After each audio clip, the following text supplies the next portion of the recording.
오늘 이 아침에 사도행전 18장 1절에서 4절 말씀 속에서 아름다운 만남이라고 하는 제목으로 말씀을 생각하려고 합니다.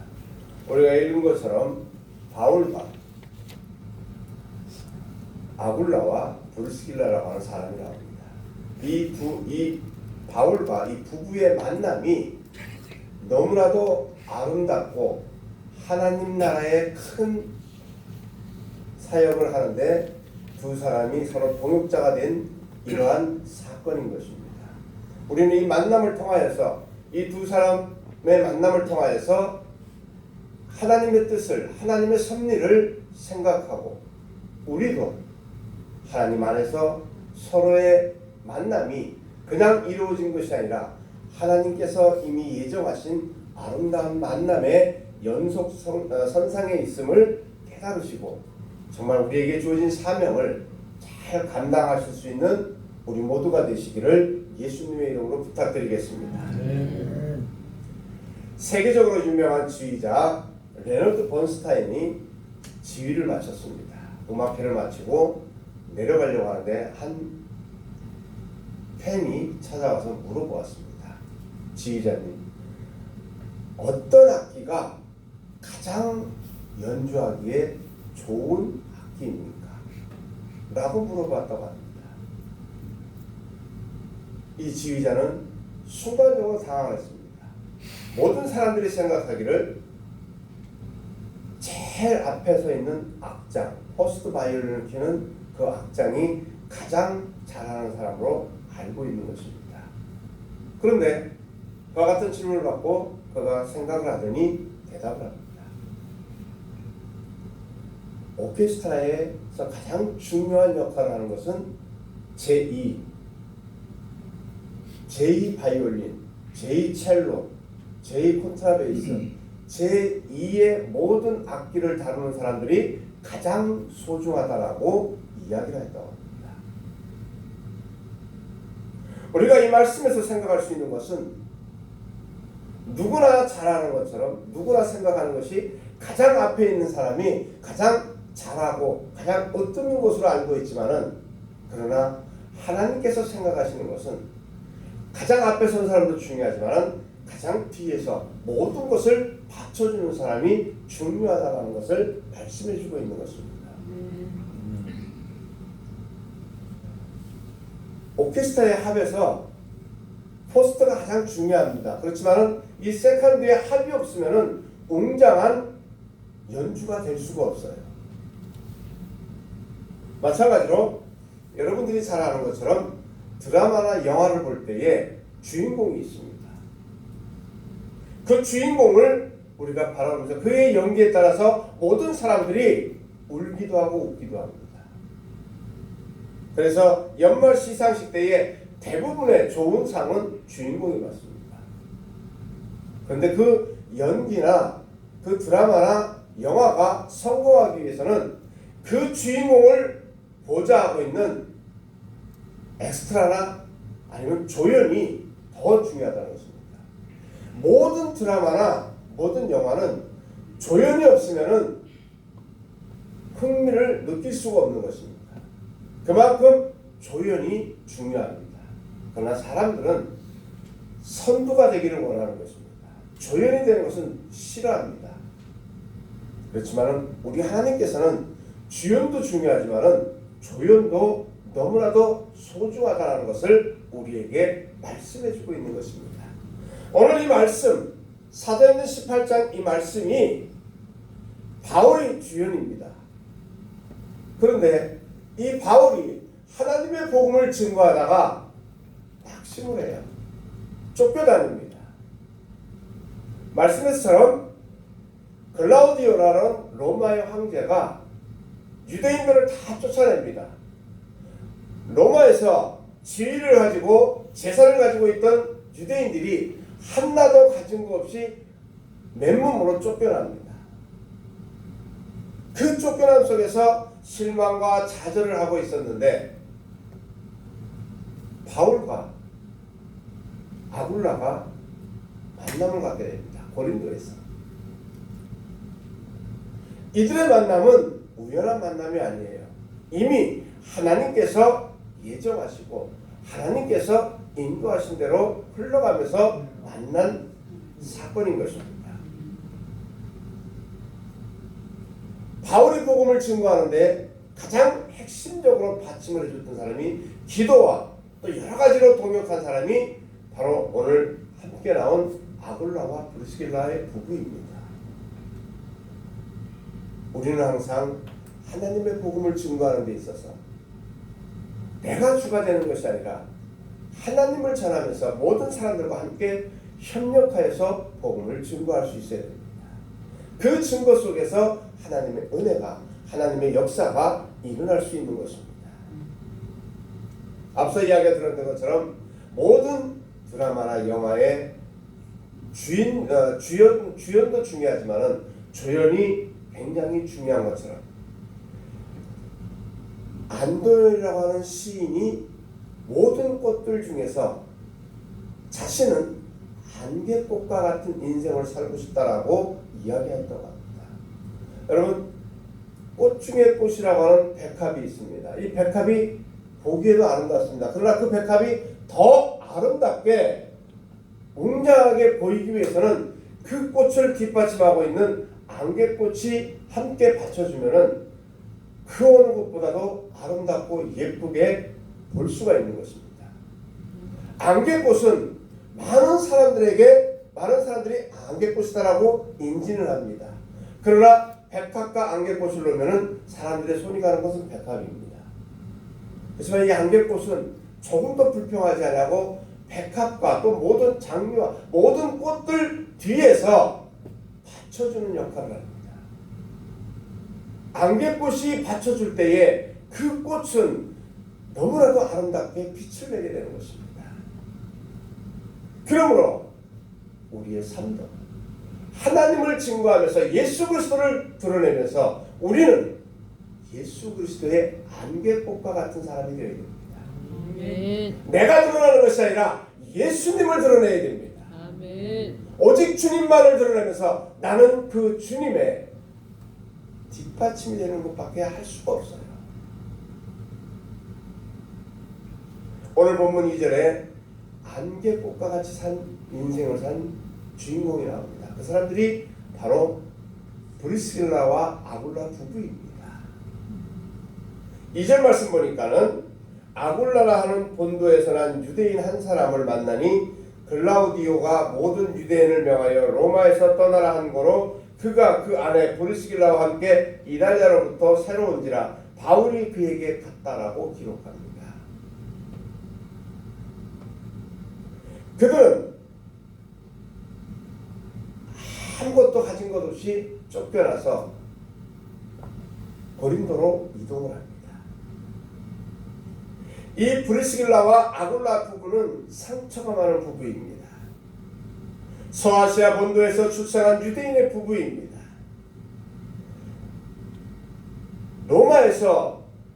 로마로 이주해서 로마에 자리 잡고 이제 좀 살만했는데 로마의 황제가 유대인을 다 쫓아냈다고 했습니다.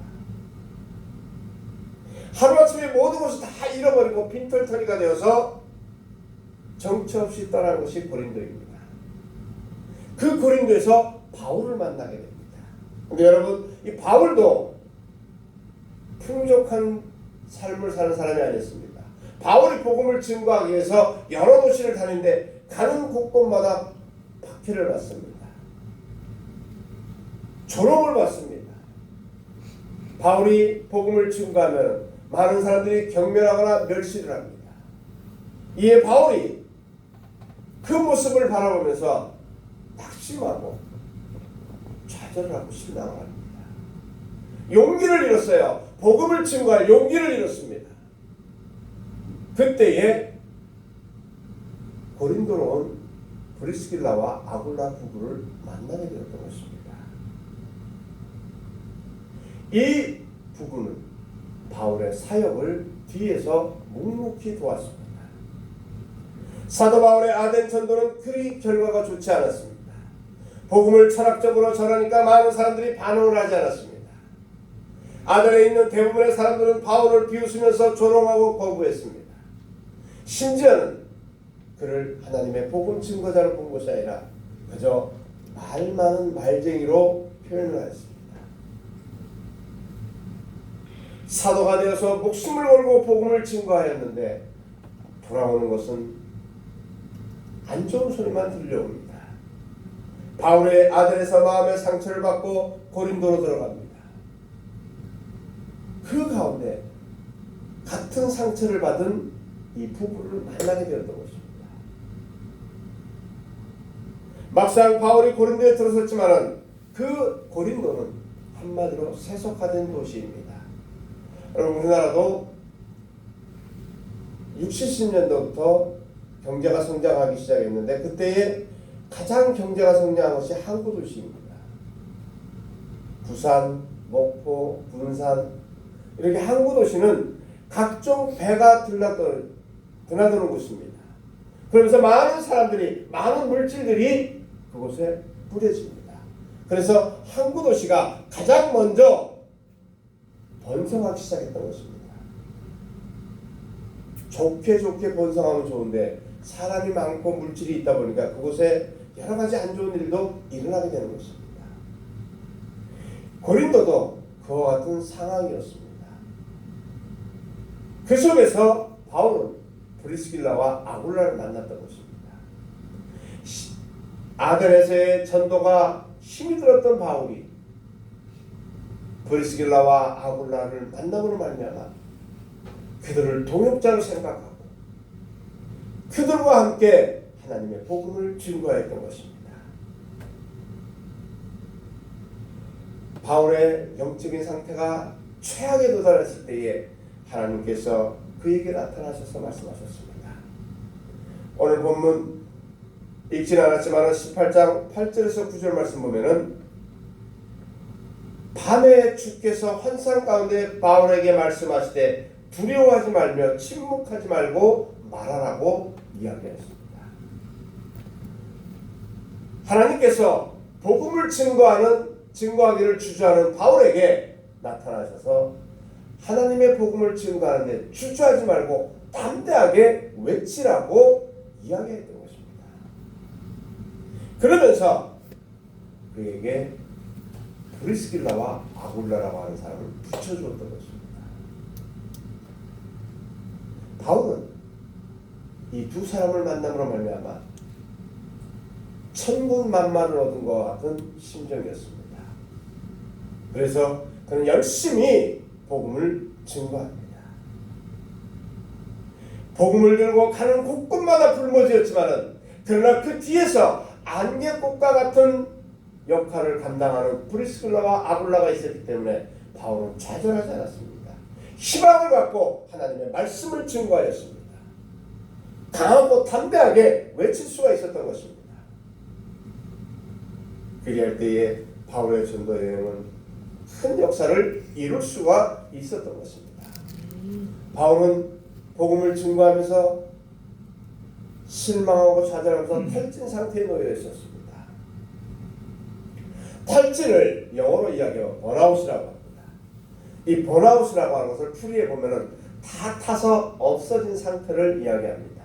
다시 말씀드리면은 바울은 복음을 증거하다가 이미 탈진 상태, 번아웃 상태가 되어서 더 이상 용기가 없었고 힘이 없었습니다.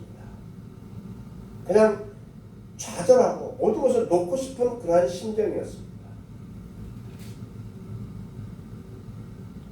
심리학자 크리스타나 마슬락은 번아웃에 대해서 약이 다 달아진 건전지와 물과 같다라고 하는 비유를 했던 것입니다.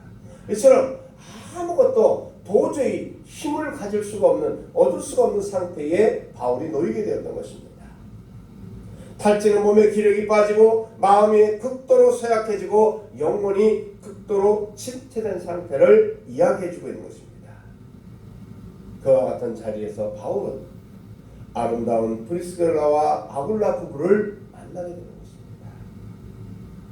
그는 사에게 엄청난 힘을 얻었습니다. 바울은 로마서 16장에서 이들 부부의 관계를 아주 표현을 멋지게 했던 것입니다. 로마서 16장 3절 4절 말씀 보면은 너희가 그리스도 예수 안에서 나의 동역자들인 브리스가와 아굴라에게 문안하라. 저희는 내 목숨을 위하여 자기의 목이라도 내어놓았나니 나뿐 아니라 이방인의 모든 교회도 저희에게 감사하라고 이야기했던 것입니다.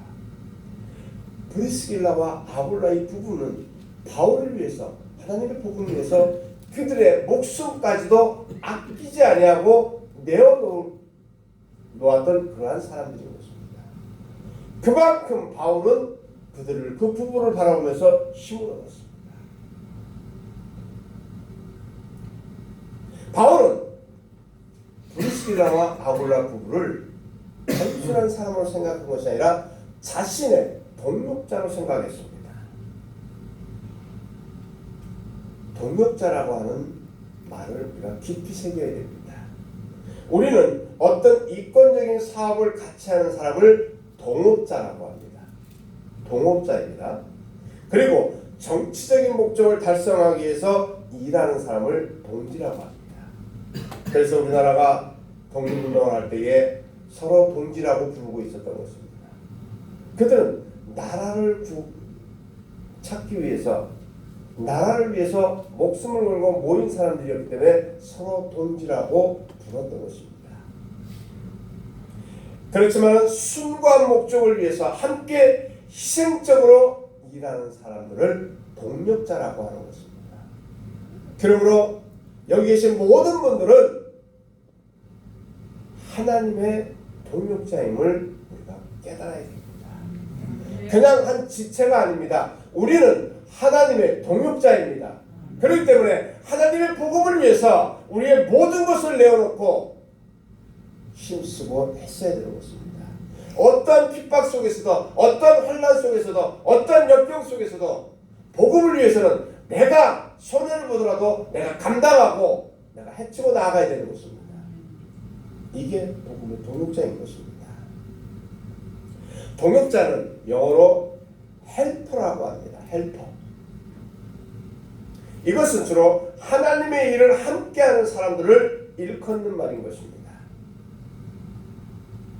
여기 계시는 목자의 모든 지체들은 주로 신앙생활에 있어서 함께 동역하고 함께 지내고 있기 때문에 우리 모두는 동역자임을 생각하고 깨달으시면서 서로가 서로를 위해서 기도하고 힘을 잡아주고 서로를 밀고 이끌어주면서 내가 손해를 보더라도 내가 희생되더라도 상대방을 존중하고 세워주고 높여주는 이러한 삶을 살아가야 될 것입니다.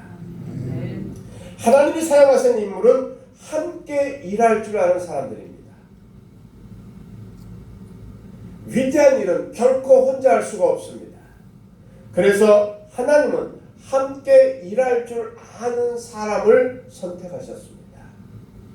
예수님이 12제자를 선택할 때도 함께 일할 줄 아는 사람 12를 선택했습니다.